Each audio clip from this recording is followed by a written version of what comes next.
Exodus chapter 31. The Lord also said to Moses, "Look, I have appointed by name Bezalel son of Uri, son of Hur, of the tribe of Judah. I have filled him with God's Spirit, with wisdom, understanding, and ability in every craft, to design artistic works in gold, silver, and bronze, to cut gemstones for mounting, and to carve wood, to perform every craft. I have also selected Oholiab, son of Ahisamach, of the tribe of Dan, to be with him.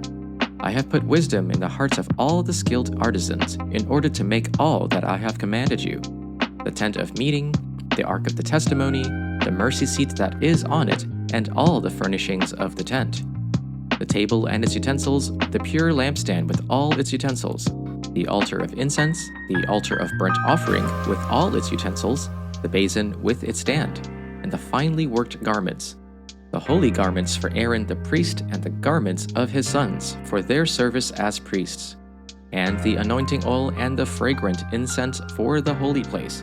They shall make everything as I have commanded you." The Lord said to Moses, "You yourself are to speak to the Israelites. You shall keep my Sabbaths, for this is a sign between me and you throughout your generations. Give them in order that you may know that I, the Lord, sanctify you. You shall keep the Sabbath, because it is holy for you. Everyone who profanes it shall be put to death. Whoever does any work on it shall be cut off from among the people. 6 days you shall work, but on the seventh day is a Sabbath of solemn rest, holy to the Lord. Anyone who does any work on the Sabbath day shall be put to death. Therefore the Israelites shall keep the Sabbath, observing the Sabbath throughout their generations as a perpetual covenant. It is a sign forever between me and the people of Israel, that in 6 days the Lord made heaven and earth, and on the seventh day he rested and was refreshed. When he had finished speaking with him on Mount Sinai, he gave him the 2 tablets of the covenant, tablets of stone, written with the finger of God."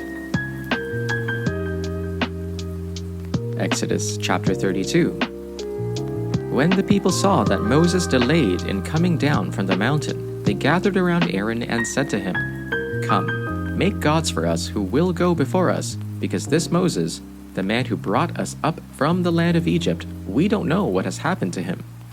Aaron replied to them, "Take off the gold rings that are on the ears of your wives, your sons, and your daughters, and bring them to me." So all the people took off the gold rings that were on the ears and brought them to Aaron. He took the gold from there, fashioned it with an engraving tool, and made it into a statue of a calf. Then they said, "Israel, these are your gods who brought you up from the land of Egypt." When Aaron saw this, he built an altar in front of it and made an announcement, "There will be a festival to the Lord tomorrow." Early the next morning they arose, offered burnt offerings, and presented fellowship offerings. The people sat down to eat and drink, and got up to play. The Lord spoke to Moses, "Go down at once, for your people you brought up from the land of Egypt have corrupted themselves. They have quickly turned away from the way I commanded them, and they have made for themselves a cast metal calf. They have bowed down to it, sacrificed to it, and said, 'Israel, these are your gods who brought you up from the land of Egypt.'" The Lord also said to Moses, "I have seen this people, and they are indeed a stiff-necked people. Now, leave me alone so that my anger can burn against them and I can destroy them. Then I will make you into a great nation." But Moses interceded with the Lord his God. "Lord, why does your anger burn against your people you brought out of the land of Egypt with great power and a strong hand? Why should the Egyptians say he brought them out with evil intent to kill them in the mountains and to wipe them off the face of the earth? Turn your fierce anger and relent concerning this disaster planned for your people. Remember your servants Abraham, Isaac, and Israel. You swore to them by your own self and declared, 'I will make your offspring as numerous as the stars of the sky, and I will give your offspring all this land that I have promised, and it will be their inheritance forever.' So the Lord relented concerning the disaster he had said he would bring on his people. Then Moses turned and went down from the mountain, carrying the 2 tablets of the covenant in his hands. The tablets were written on both sides, on the front and on the back. The tablets were the work of God, and the writing was the writing of God, engraved upon the tablets. When Joshua heard the noise of the people as they shouted, he said to Moses, "There is a noise of war in the camp." But he said, "This is not the sound of victory or the sound of defeat. It is the sound of singing that I hear." As soon as he came near the camp and saw the calf and the dancing, Moses' anger grew hot, and he threw the tablets out of his hands and broke them at the foot of the mountain. He took the calf that they had made, burned it with fire, and ground it to powder, and scattered it on the water and made the Israelites drink it. Moses said to Aaron, "What did this people do to you that you have brought so great a sin upon them?" And Aaron said, "Do not let the anger of my Lord burn hot. You know the people, that they are set on evil. They said to me, 'Make us gods who shall go before us.' As for this Moses, the man who brought us up out of the land of Egypt, we do not know what has become of him." So I said to them, "Let anyone who has gold take it off." So they gave it to me, and I threw it in the fire, and out came this calf. When Moses saw that the people were running wild, for Aaron had let them run wild to the derision of their enemies, then Moses stood in the gate of the camp and said, "Who is on the Lord's side? Come to me." And all the sons of Levi gathered around him. He said to them, "This is what the Lord, the God of Israel, says. Each man strap a sword to his side. Go back and forth through the camp from one end to the other, each killing his brother and friend and neighbor." The Levites did as Moses commanded, and that day about 3,000 of the people died. Then Moses said, "You have been set apart to the Lord today, for you were against your own sons and brothers, and he has blessed you this day." The next day Moses said to the people, "You have committed a great sin, but now I will go up to the Lord. Perhaps I can make atonement for your sin." So Moses went back to the Lord and said, "Oh, what a great sin these people have committed. They have made themselves gods of gold. But now, please forgive their sins. But if not, then blot me out of the book you have written."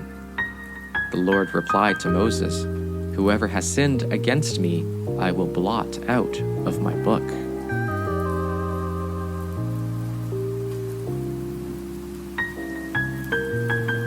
Exodus chapter 33. The Lord spoke to Moses, "Go up from here, you and the people you brought up from the land of Egypt, to the land I swore to give Abraham, Isaac, and Jacob, saying, 'I will give it to your offspring.' I will send an angel ahead of you and drive out the Canaanites, Amorites, Hittites, Perizzites, Hivites, and Jebusites. Go up to a land flowing with milk and honey, but I will not go up with you, because you are a stiff-necked people. Otherwise I might destroy you on the way." When the people heard this bad news, they mourned and didn't put on their jewelry. For the Lord said to Moses, "Tell the Israelites, you are a stiff-necked people. If I went up with you, even for a moment, I would destroy you. Now take off your jewelry, and I will decide what to do with you." So the Israelites remained stripped of their jewelry from Mount Horeb onward. Moses took a tent and pitched it outside the camp, far away from the camp. He called it the tent of meeting, and anyone who wanted to consult the Lord would go to the tent of meeting that was outside the camp. Whenever Moses went out to the tent, all the people would stand up, each one at the entrance of his tent, and they would watch Moses until he entered the tent. When Moses entered the tent, the pillar of cloud would descend and stand at the entrance of the tent, and the Lord would speak with Moses. When all the people saw the pillar of cloud standing at the entrance of the tent, all the people would rise and worship, each at the entrance of his tent. Thus the Lord used to speak to Moses face to face, as one speaks to a friend. Then he would return to the camp, but his young assistant, Joshua of Nun, would not leave the tent. Moses said to the Lord, "See, you have said to me, 'Bring up these people,' but you have not let me know whom you will send with me.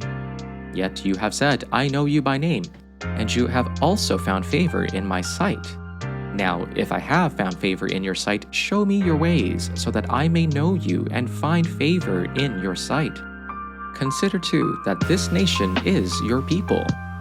He said, "My presence will go with you, and I will give you rest." And he said to him, "If your presence will not go, do not carry us up from here. For how shall it be known that I have found favor in your sight, I and your people, unless you go with us? In this way we shall be distinct, I and your people, from every people on the face of the earth. The Lord said to Moses, I will do the very thing that you have asked, for you have found favor in my sight, and I know you by name. Moses said, Show me your glory, I pray. And the Lord said, I will cause all my goodness to pass in front of you, and I will proclaim my name, the Lord, in your presence. I will have mercy on whom I will have mercy, and I will have compassion on whom I will have compassion. But, he said, you cannot see my face, for no one may see me and live. Then the Lord said, There is a place near me where you may stand on a rock. When my glory passes by, I will put you in a cleft in the rock and cover you with my hand until I have passed by. Then I will remove my hand and you will see my back, but my face must not be seen.